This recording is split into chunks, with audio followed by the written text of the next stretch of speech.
It's finally time to work on tomatoes.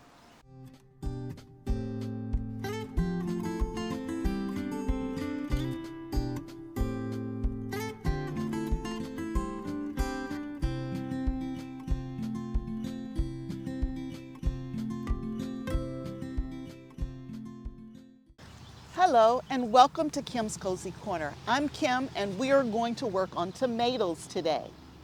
Now that the weather has finally warmed up, we can work on tomatoes. And we are going to focus today on our indeterminate tomatoes. Indeterminate tomatoes are those tomatoes that vine and then they just keep vining and vining and vining until the season change, the weather change, and the colder weather kind of kills the vines off. So these are vining tomatoes. We're going to put them on our cattle panel trellis. I have had these tomatoes go well above the trellis and come down the other side. So we're going to make sure we take into account that these tomatoes are going to vine and keep vining. Now, here's an overview picture of my garden layout.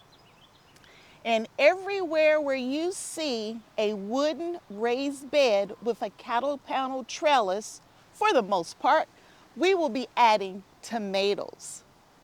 I like to divide my tomatoes up into groups or categories when I plant them. So I will have certain types of tomatoes in each of the different beds. In this particular bed that we're working on right now, I call these my specialty tomatoes. So these are my black tomatoes, my yellow tomatoes, my orange, my stripes, all of the different tomatoes that are unique in some way. Now, usually I'm talking about slicers. I'm not talking about grape tomatoes or cherry or any of those type tomatoes right now. In this particular bed, we are going to focus just on blacks, yellows, oranges, and kind of a mixture of those reds and yellows and oranges together.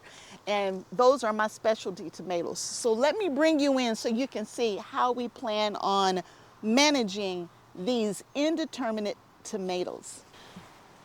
Now for these tomatoes, we're going to put them in this bed here. Now this bed has not been amended since last year on this side.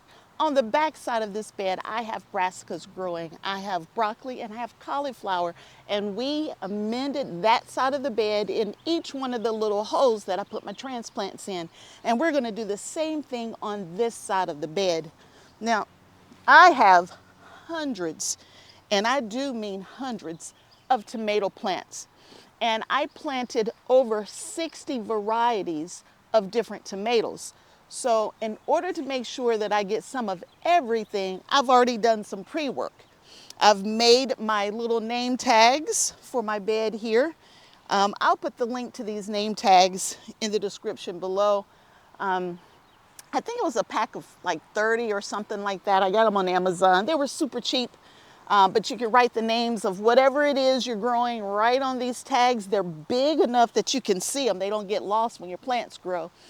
And to reuse them, all you need is a little bit of alcohol. You can wipe them off and put new names on them the next year. So nice little name tags here. So I've done that pre-work. I already have my drip irrigation in, and it was already set up because I set up the back side of this bed. So drip irrigation is in. This is a wooden raised bed. It's 8 feet long, and I am going to use the square foot gardening method, which means I can put one tomato plant every square foot. Now this bed is about 3 feet wide, so that's why I have 3 rows of vegetables. Tomatoes will go here. I have a row of broccoli and then a row of cauliflower, and each one of those can take 1 square foot. I just double checked, and yes, I have 1 plant in each square foot of this bed, and we're going to do the same thing with the tomatoes. So the first tomato, well, let's talk about the process. For each one of the different little holes that I'm going to dig for the tomatoes, I'm going to add some Dr. Earth, organic fertilizer to that individual hole. And I'm going to add Mykos to the individual hole. I add Mykos to every one of my transplants. And these are all my transplants that I started indoors a few months ago, so I didn't have to pay for it at the big box store. So we'll add this to every hole. And I may add a little bit of compost. I have just a little bit of this Land and Sea gourmet compost left from last year. And so I may add a little bit to the hole. I'm not sure yet, but I have it here just in case. You don't have to add all of this to your beds. Typically, there's enough organic matter in your bed with the worms and everything else and the biological life in your bed that it will give you a harvest. I just like to ensure that I get a better harvest. So I like to start all of my beds with some organic granular fertilizer to give them that boost when they first start out. Same thing with the Mykos. The Mykos gives it that initial boost for the roots of your transplants to become one with the soil, is the best way I know how to put it. So Kellogg's Breakfast is my first transplant. I have my little tag right here. I'm going to just move it back so I got room to work. And again, I have not amended this bed.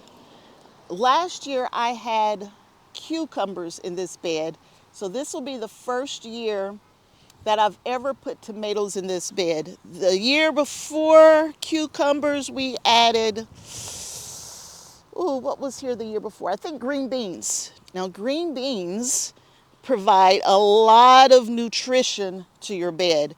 That nitrogen, green beans give you a lot of nitrogen. But I haven't had green beans in this bed in a couple of years. It was cucumbers last year. So I want to bury at least a third of my plants, and my plants are kind of large. So I'm going to go as deep as I can in this bed here. Now, I will do a video on my drip irrigation sometime soon. I can't tell you when, but I will be adding drip irrigation to some of my new metal raised beds, so you will get to see how I add drip irrigation. But this bed already has it. So I have my hole dug out there for my first plant. I'm dropping just a little bit of fertilizer in that hole, and I'm going to drop a little bit of Mykos in that hole.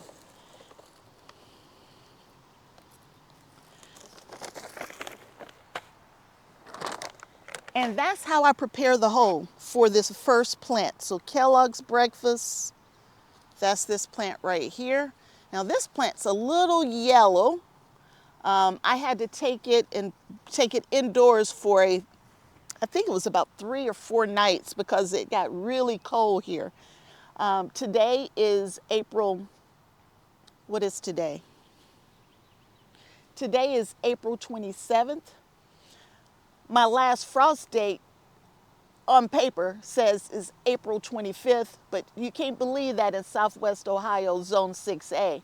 But I did look out for the next 10 days, and there's no frost in sight for the next 10 days. The lows are only in the 50s. So I am in good shape for at least the next 10 days. And honestly, beyond that, we're in mid-May. And could we have a freeze or a frost in May? Absolutely. But the odds are in my favor for that point in time. So anyway, here's my little transplant. The hole is already prepared. I'm going to bury it as deep as I can. I'm just going to pull the soil in and around it. Just leave a little bit of the top sticking out. Move my name tag. And y'all, Kellogg's Breakfast is ready to go. And we will do this for each and every one of the different ones I have that I'm planting in this bed.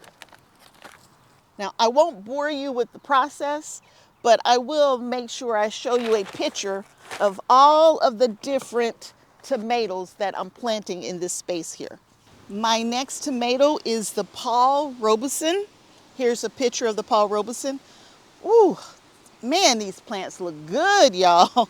Oh, they look so good. These are some of the best tomato plants I can recall ever growing myself from seed. Nice, strong stems. The root structure looks really good as well. But I am going to loosen up the bottom of the roots here for this Paul Robeson. And the wind's going to blow it back in my face, it looks like.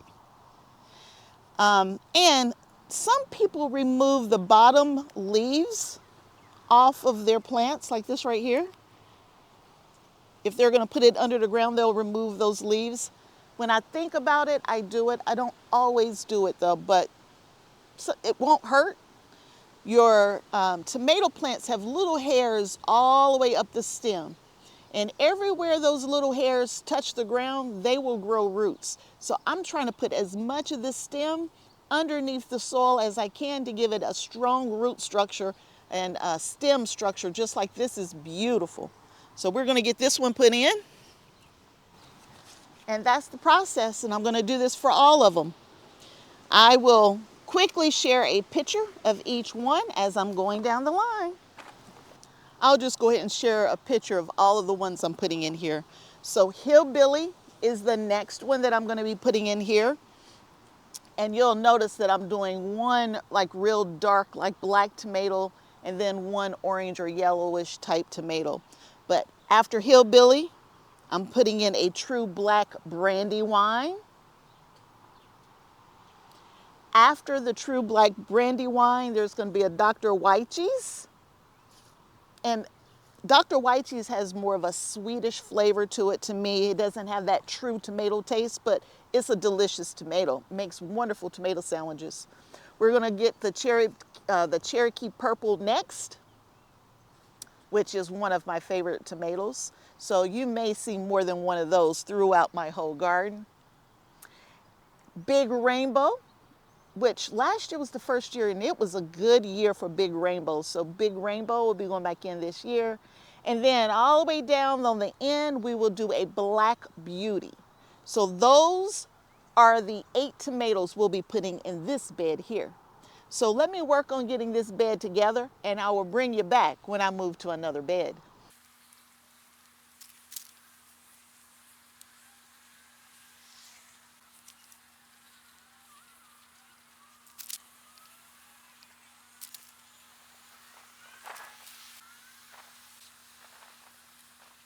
Okay, the first 8 are in. They're looking pretty over there.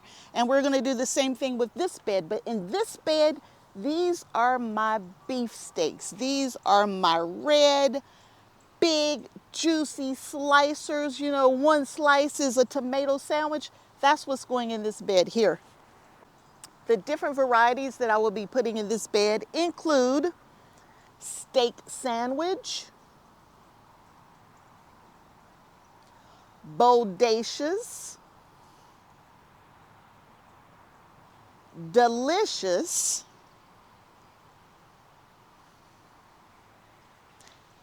Belgium pink, I think I have a Belgian pink. I need to double check that one. A true beef steak, a super steak, and then I'm going to repeat a couple of these. But you notice we talking the big slicers, big, thick, meaty slicers. That's what we're going to work on here. So let me get right to it. Now this is my typical tomato bed. Last year I think I grew, what did I grow in here? My sauce tomatoes, I grew those in here last year. And this year we're going to put the big slicers, the big beef steaks this year. Now these tomatoes are a little bigger than what I normally plant. And the hole that I'm digging, I want to make sure I'm covering up as much as possible. So I'm actually going to lay my plants on their sides like this so I can cover more of the root system up and more of the stem. But then within a couple of days, the sun will have them facing back to the sky. It's just a little trick that I did last year, and it really helped with me being able to plant more of the stem under the ground. And my tomatoes did amazing. So we will do that again. I got those two a little close, but they'll be all right. All right, let me find that Belgian pink because I sure don't see it. Okay, found that Belgian pink, and it's not as big as the rest of them, so I'll be able to easily get that one in the ground. Maybe. It came away from the soil, look at that. But there's the root system. So we will bury that root system. This was one of the last plants. After I thought I had lost a whole tray of tomatoes, I planted some new ones and I added. So Belgian pink was one of the ones that I added. And we're gonna lay this one on its side.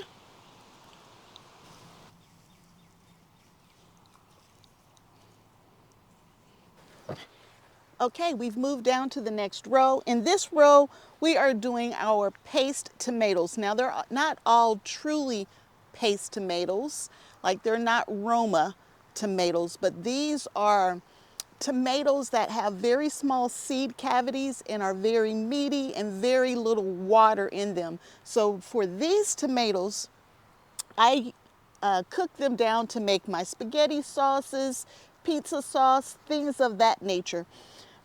Chili, those type things. So even though they're not all true paste tomatoes, I categorize them in that way. And so the varieties that we're planting are the opalka, I think is how you say it.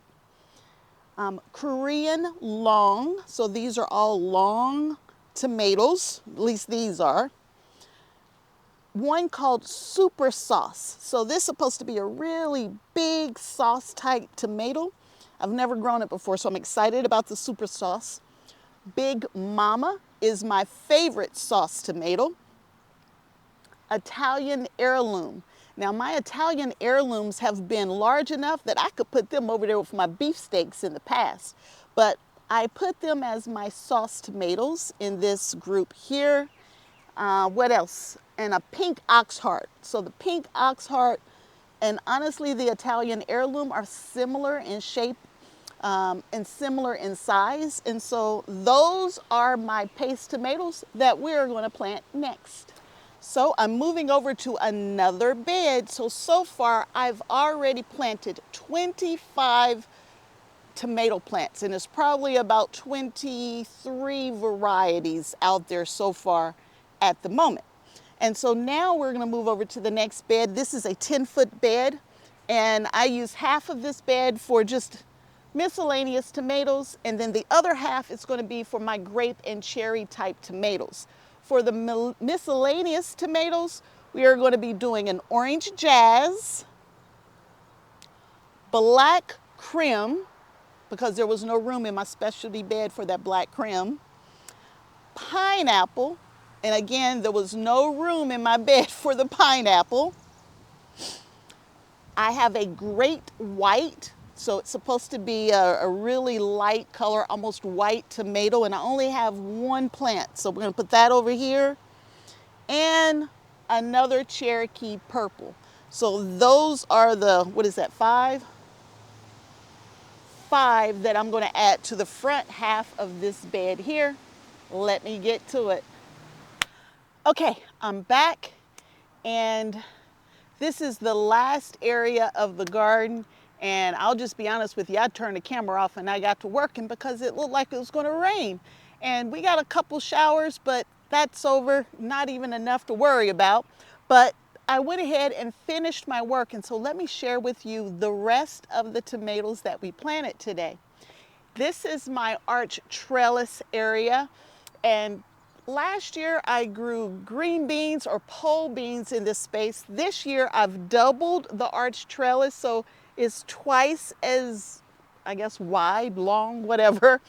And we are putting tomatoes in the front, and we'll put the pole beans in the back. For the tomatoes in this space here, I planted brandy yellow, black beauty, and so we have black beauty in a couple places now. Drusba, I think is how you say it, but here's a picture of Drusba, and church. Now, some of these tomatoes are for a family friend, and she brought the seeds over and said these are the seeds that she wanted for herself and her father, and so we have those planted in this space here. Now, just to the left of me, I have 4 more tomatoes in this space here, and the other tomatoes we have in this space is black Fertula, Costra Lee, Super Steak, and Orange Jazz. And some of those are Old Faithful, some of those are brand new to me, but we're gonna see if we can take advantage of the sun that comes into this space here and grow some tomatoes over here as well. The only tomatoes that we did not get to in my garden today are the grape and cherry tomatoes. Everything else we got to. So we ended up planting in my raised bed spaces. I had to go check because I wasn't sure how many I planted in my wooden raised beds, but we ended up planting 39 tomato plants in my wooden raised bed. So that's 39 indeterminate tomatoes. But y'all, I'm not done. That's just what's in ground here, and we still got the cherry and grape tomatoes to get in. But we will also be planting tomatoes in my green stalks, but we're gonna have to do that another day. I've been going all day at this and we are done. But that's not all I got done. I also went over to the neighbors and took care of their indeterminate tomatoes too. So let's go over there and I'll show you what I did over there and what I did for trellising over there as well. So let's head over there. Doesn't this look good? Oh my goodness. So at the neighbors, we already had cool season crops over here, and today we went ahead and put those indeterminate tomatoes in as well. And we used these 4 beds beside me here. The red trellising that you see in front of me will be the trellising that we're going to have to use for these indeterminate tomatoes. Now they're going to get taller than this, so we're going to have to do some trimming and some cutting and some other things to make sure that we can contain those tomatoes in this space here. But of course, you know there's a theme to these beds as well. The theme to these beds are paste tomatoes here, yellow and orange and striped tomatoes over here, red slicers just back here, and black tomatoes here. So we have a variety of things, but there's always going to be a theme in my garden. For these beds right behind me, this is a very unique trellising as well. And so let me bring you in close. Let's talk about that trellising, and then I'll share with you all of the different tomatoes we're growing over here as well. So for my black and my red slicing tomatoes, I am using 8-foot stakes and what's called a mighty crop. This is a little gadget that you can put on your stake, and it's got 3 different size holes in it. So depending on the thickness of your stake, you can choose what size you want this on. And I put 3 on each. So as my tomato plant starts to grow, I can connect it here to give it support. When it gets higher, I can connect again and again. So I put 3 on here. I'm not sure how many I need, but I thought I'd start with 3. It's called Mighty Crop. Here's a picture of it. And I purchased these on Amazon, and I will have the link to the Mighty Crop below. But it's just another way to trellis your vegetables or flowers or whatever it is that you need to trellis. Last year, I had cantaloupes sitting on these things, so maintaining my cantaloupes until they were ripe and ready to go. So I have 4 black tomatoes. I have 4 red slicing tomatoes. The black tomatoes that we have over here are the Cherokee Purple, the Black Brandywine, Black Crim, and Black from Tula. The red beefsteak or red slicing tomatoes, I have Bodacious, and here's the picture in the upper corner, Delicious, coasterly,